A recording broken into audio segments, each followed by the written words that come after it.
This is AM Agenda. Thanks for your company. With me now, the Liberal MP Paul Fletcher and Labor's Amanda Rishworth. Amanda, I want to go to you first of all on something Stephen Marshall said before the break, and this relates to this pamphlet targeting Carolyn Habib, the candidate for Elder.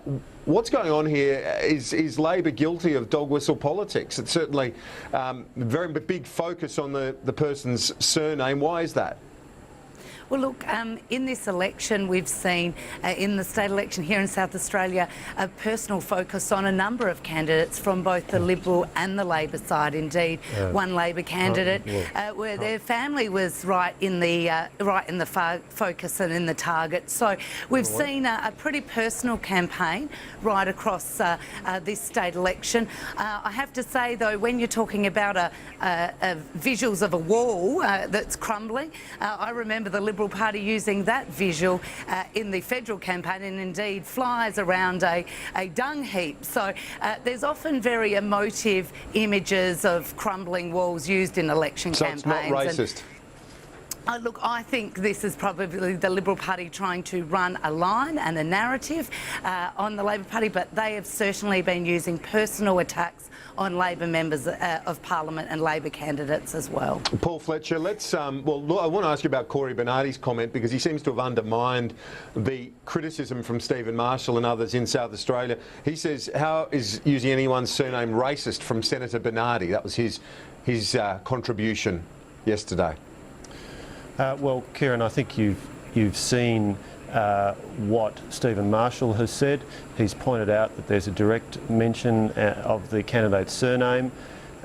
He's talked about the broader strategic context. Look, this is an unfortunate piece of an attempt to raise some racist connotations, and I think it's deeply regrettable. And it's a distraction from the main issues, which Labor doesn't seem to want to talk about: jobs and growth. And we're happy to talk about jobs, Paul. In the economy of South Australia. So we're happy to talk about jobs, and Paul. Tasmania and the other the two states which are facing elections coming up can get back on track, and with Liberal oppositions, Liberal parties in both places offering plans for jobs and growth. And that's... Let's move on. I want to talk about the media reforms floated by Malcolm Turnbull. He's written in The Australian today. Paul Fletcher, you're the Parliamentary Secretary to Mr Turnbull.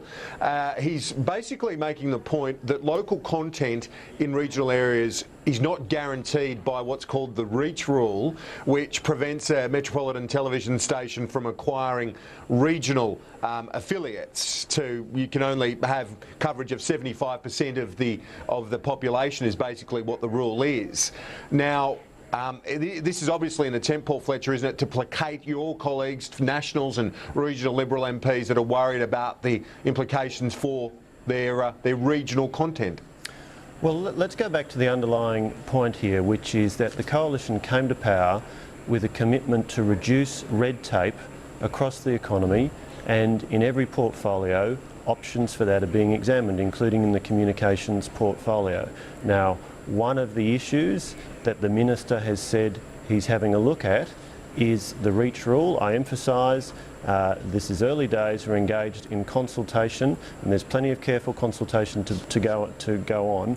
But what the Minister's done, what Malcolm Turnbull has done in this piece in The Australian this morning, is highlighted the fact that some of the arguments the Labor Party seems to be running, including Sharon Clayton, I think the member for Newcastle, don't seem to understand the fact that there is specific separate regulation about regional content. And the reach rule, this rule that a media company can't own outlets reaching more than 75%, that does not go to local content, and the rules in relation to local content in regional areas are quite distinct and different. And, well, you say that you're entering consultation, but it seems very clear from what Malcolm Turnbull is advocating in the paper today and what you're saying this morning, that this is very much the inclination of the government to pursue this path in the process of deregulation more broadly. Look, we are looking at options as part of the government's deregulation agenda in relation to issues in the communications portfolio, and Malcolm Turnbull has written a piece this morning in The Australian highlighting some of the issues, but also making the point that the argument that we're hearing from the Labor Party, some of the concerns that some Labor MPs seem to be raising, actually demonstrate a fundamental misunderstanding of the current regulatory arrangements and the fact that the REACH rule is quite separate from the rules regarding local content in regional areas.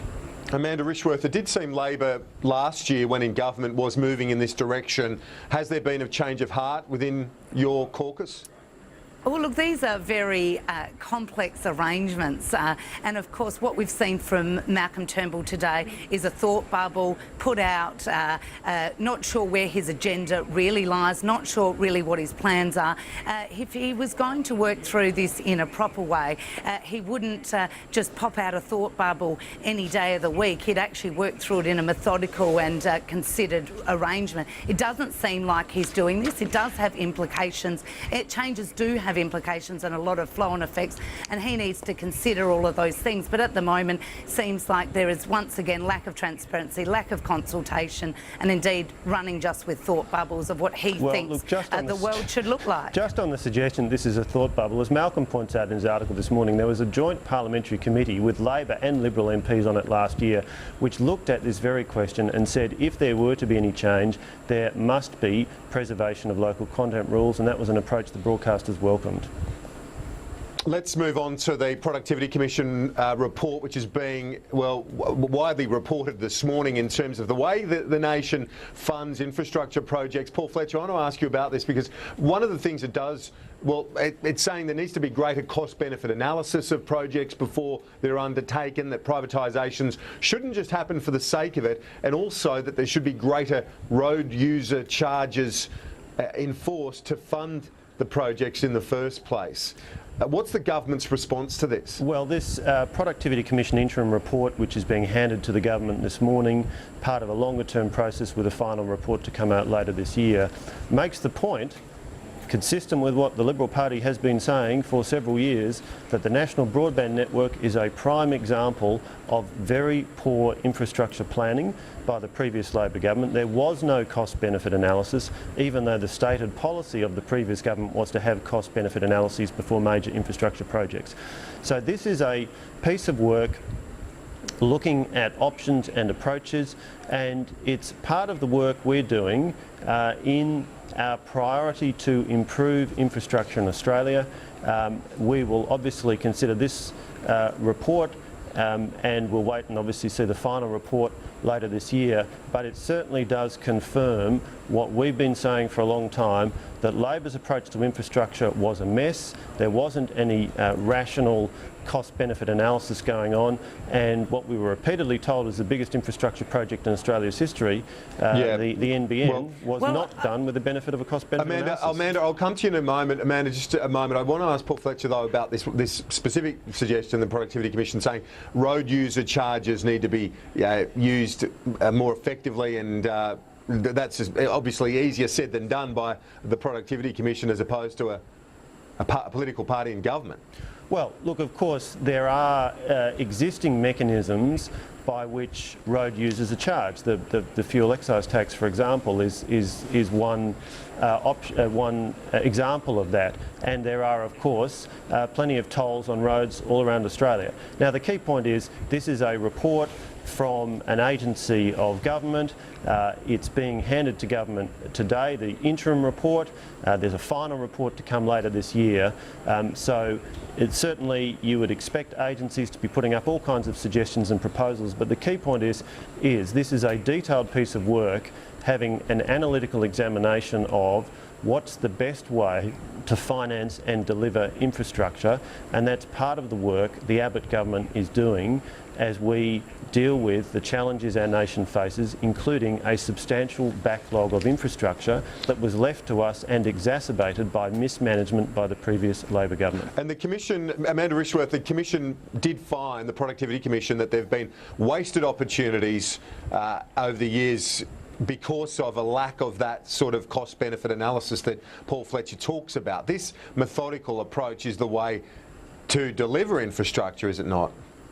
Well, look, I would first make the point is in the Howard years there was no Infrastructure Australia that actually looked at projects and looked at their productivity gains. In fact, it was if the Nationals tapped the Liberals on the shoulder, they are the roads that would get funded. Of course, we brought in Infrastructure Australia to actually have a rigorous process around infrastructure spend. I would say at the last election, Tony Abbott reverted to form where he went round making announcements about infrastructure in marginal seats. He was not able at any point in many projects to provide a cost-benefit analysis, and that is what they look like they're spending money on infrastructure now. So I find it passing strange that Paul Fletcher would talk up the importance of a cost-benefit analysis and then look at what his party did on the eve of an election, and that is make commitments in marginal seats. Going forward, I think the question for the Liberal Party is, are they softening the Australian people up for more toll roads around the country? Is this what they're planning to do? And there's, I think, questions that road users would want to know. Let's finish off, if we can, on the mining tax. Just a couple of minutes left. Bill Shorten yesterday, Amanda Rishworth, on the PM Agenda program, said in principle you support the resource rent tax, but certainly not in the detail. He says he wants to consult the industry. He gave no, well, basically very lukewarm support for the mining tax as it stands. Says he wants to consult industry. Principle, yes, but the detail seemed to be shifting away from it. Is that a fair assessment? Well, look, we are not, as the Labor Party, voting to repeal the mining tax. I think that's the first important point, because we believe in a profits-based tax, and Tony Abbott obviously is saying, in opposition, said no to everything. We believe that is the right way to go, and we're not repealing it. However, I think Bill made the fair assessment is that going forward we do need to start discussions with the resources sector. That's something he's made very clear on the while he's been in Western Australia and around the country, to have a dialogue and to have a conversation. And so, as he said, going for new initiatives into the future, he would continue that discussion with the resources sector. Paul Fletcher, just finally to you, we've only got about 50 seconds left. The people of Western Australia have a very clear choice. One party is committed to removing the mining tax. That's the Liberal Party, and in the forthcoming Senate election, if they want to retain the mining tax, if they want to retain an anti-WA tax, they should vote Labor. If they want to get rid of it, they should vote Liberal. Cut in superannuation and small business and South Australia want a party that is going to encourage jobs and growth, then they should vote Liberal. These are clear choices. Well, that's absolutely not the case. When it comes to jobs in South We're Australia, out of time. Paul, the Liberal Party's abandoned us. My apologies, we've got to go. Amanda Rishworth, Paul Fletcher, thank you both. A quick break. We'll take a closer look at both the Tasmanian and South Australian elections in